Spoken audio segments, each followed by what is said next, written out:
All right, what is up, guys, and welcome back for another Edison deck profile. So first and foremost, once again, huge shout-outs to Hawks Nest Gaming. They are hosting Edison format nights every Thursday now, and it is some of the most fun I've had playing Yu-Gi-Oh! In a very long time. And to be perfectly honest, as much as I love this game and have played it consistently for years and have a huge breadth of knowledge of the card pool, what things do in certain interactions, I'm not super competitive at the game. I don't win often, if I'm being honest, and I kind of like it that way. I like it just fine the way that I currently engage with it, but I don't exactly go undefeated regularly, but I did with this deck, which is crazy to me because I don't actually consider this deck one of the better decks in Edison format. It is kind of gimmicky and high roll, but it actually performed incredibly well for me. I don't think I dropped a single game the night that I played this, if I recall correctly.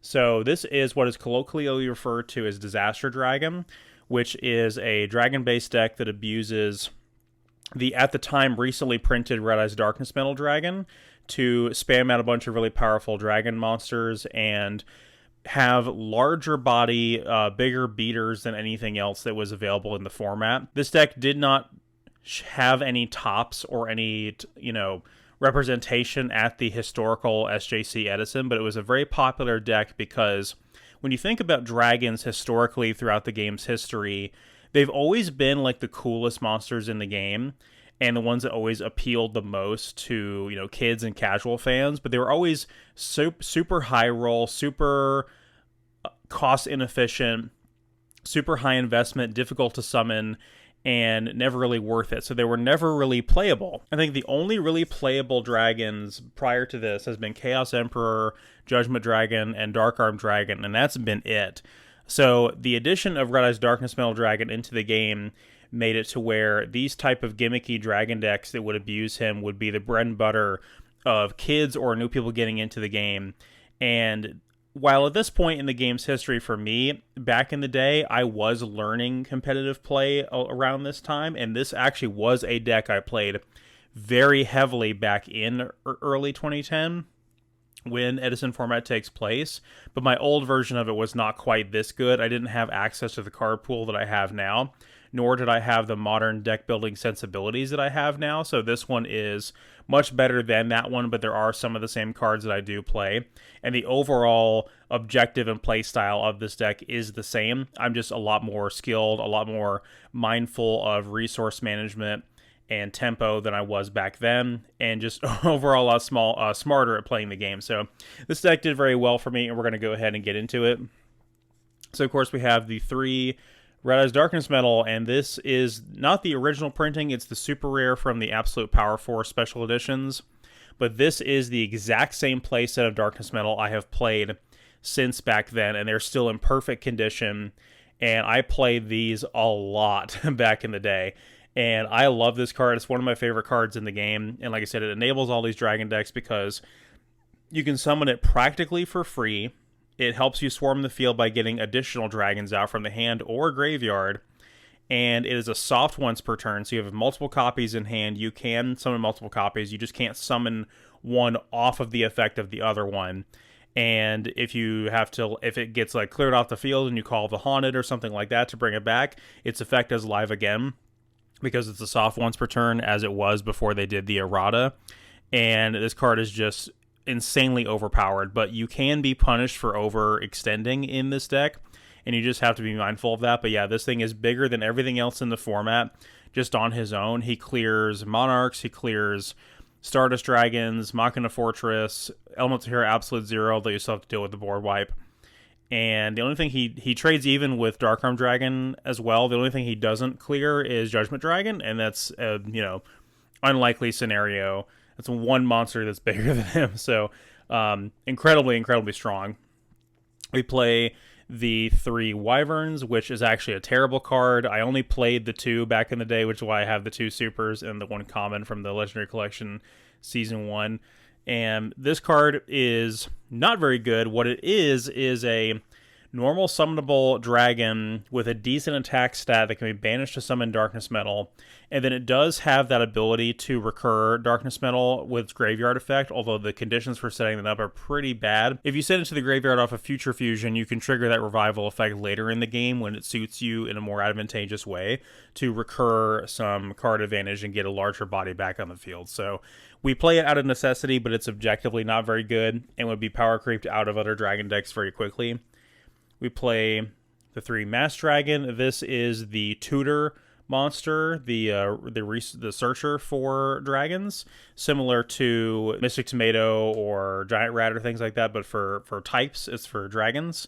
And so these usually will tutor for each other, or they will tutor for the 1 copy of Exploder Dragon, which is an answer to other monsters that can't be destroyed or bosses, anything that's really big.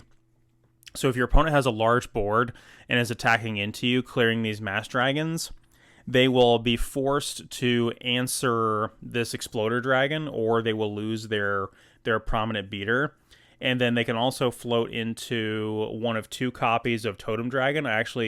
The other copy of this is still in my Speed Duel box because I haven't played with that Speed Duel box sealed yet. So before I move on to Constructed with that product, I want to play with it still in that box. But we played 2 of this.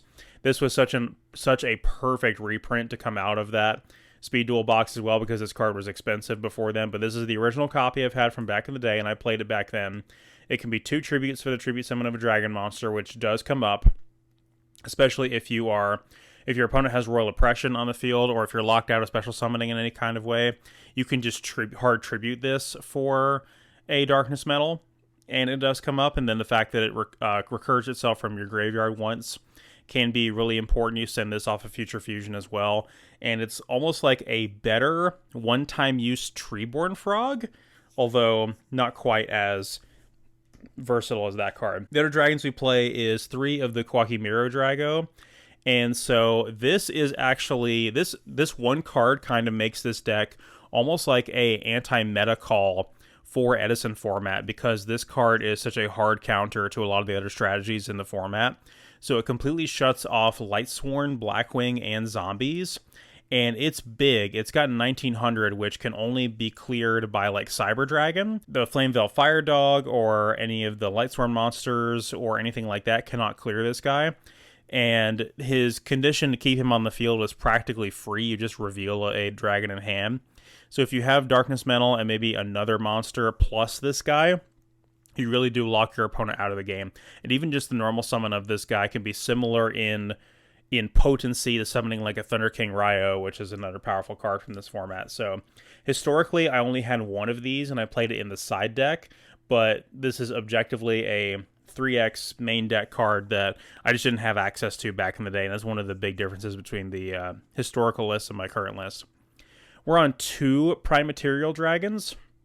So the dragons that I want to summon off of Darkness Metal, this is where the deck becomes a lot more nuanced, and people have differing opinions on what they want to summon off of Darkness Metal.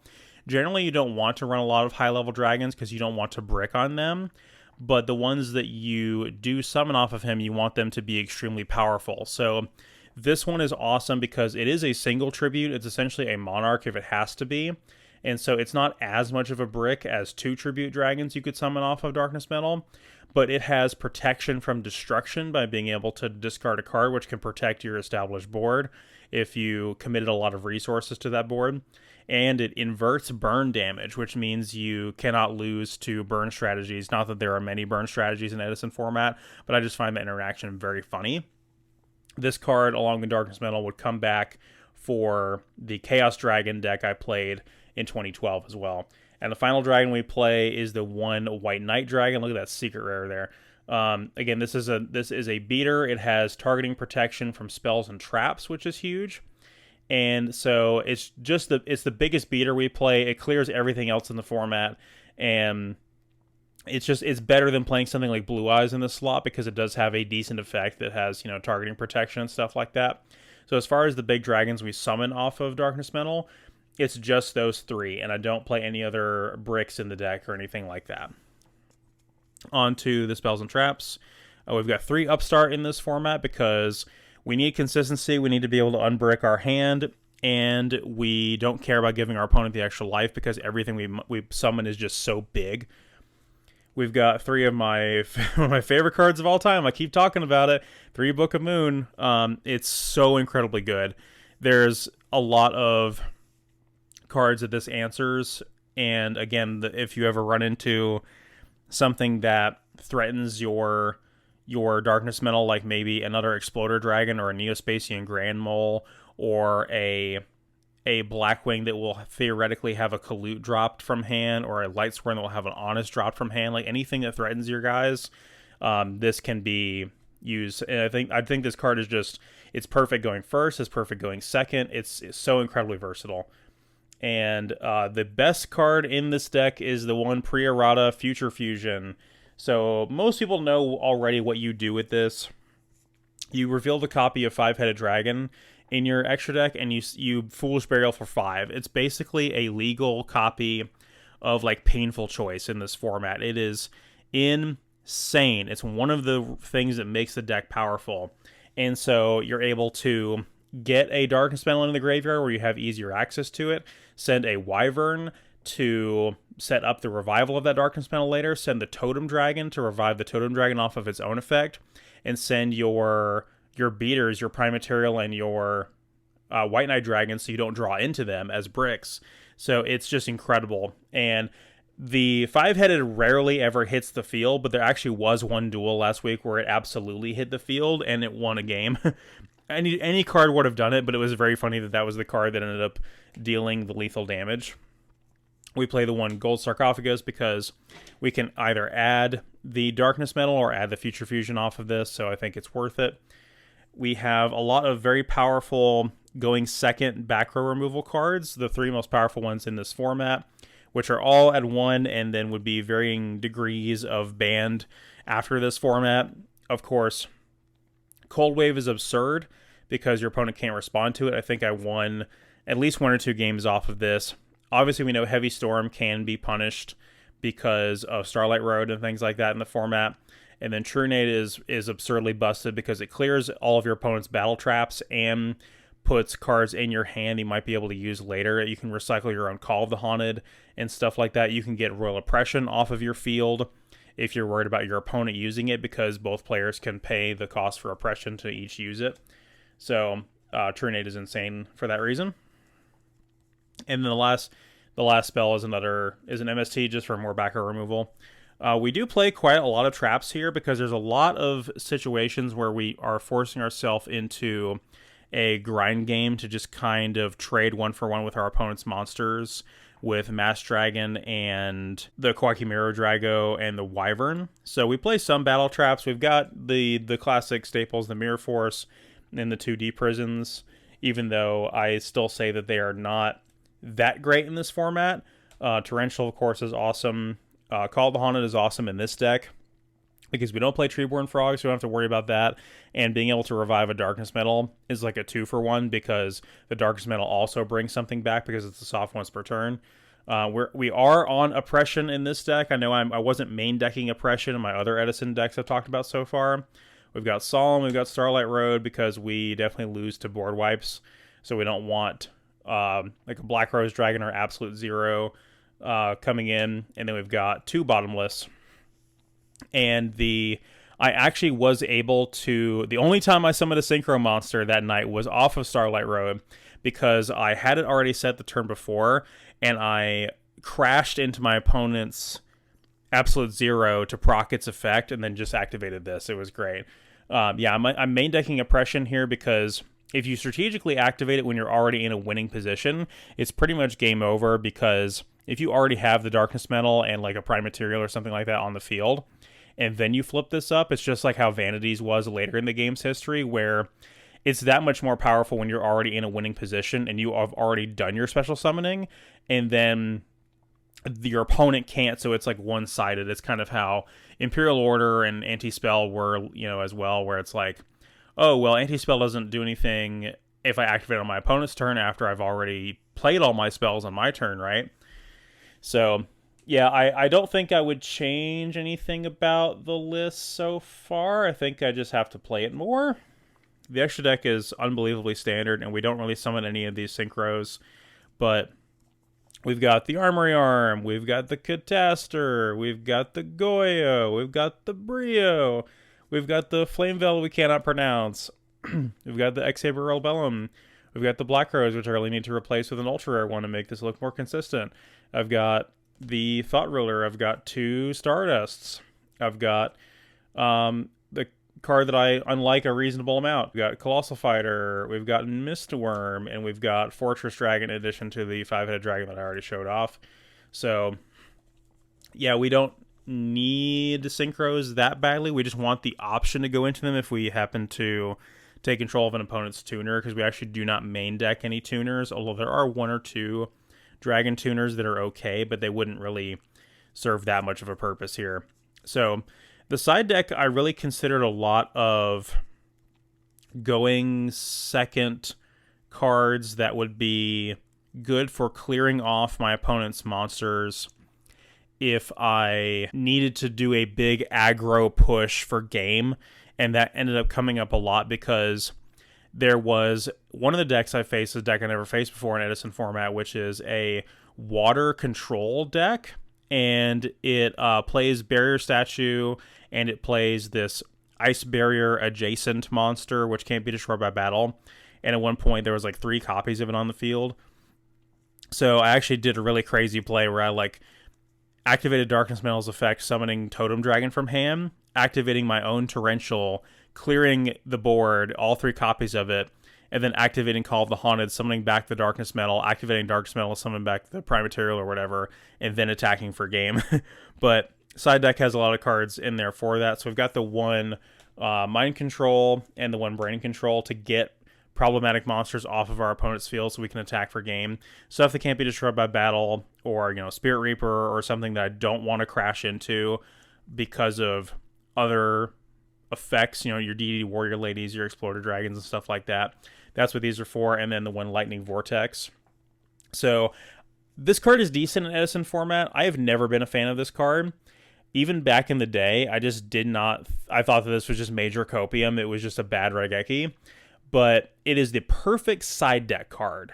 It is great in the side deck in Edison format because you side this in when you know you're going second and you know your opponent has monsters that are difficult to clear and you need to swing that tempo back in your favor. So it is very much a great side deck card, but I would probably never main deck it. We've got the 3 DD Crows, which came in under the same circumstances as some of the other decks, you know, against zombies, against Lightsworn, against maybe the other dragon decks, against decks that use Treeborn Frog to get that out of there. We've got the 2 Cyber Dragon for going second because we're not like type locked into dragons. We can play these. There's nothing wrong with it. So it's just even more aggro going second. And we can make Fortress against the machine decks. And we've got the 1 Shadow Imprisoning Mirror. We've got 2 Trap Eater, which is for if our opponent has oppression on the field. This also gives us access to a tuner. So that's our out to... It's more back removal. It's an out to Royal Oppression. The 1 Dust Tornado, if we are going first and our opponent is going to set up some back row stuff as well. And then, of course, the 3 Nobleman of Crossout, as I've shown off before, for going second against decks that like the Quick Draw Dandy Warrior deck or Lightsworn that play Rykos and Mega Hamsters or Gravekeeper Spies or anything like that. The Water deck was also on Penguin Soldiers, which was really punishing to run into because you're sending both my Darkness Metal and the other Brick Dragon back to my hand. So, but yeah, that just about does it for this. So I absolutely adore this deck. I don't know if I will play it again this week or if I'll change it up again. I keep changing up my Edison decks every week just to have more fun with the format, but I really, really love this format, and I hope you guys do too. So thank you guys so much for watching, and I'll see you guys next time.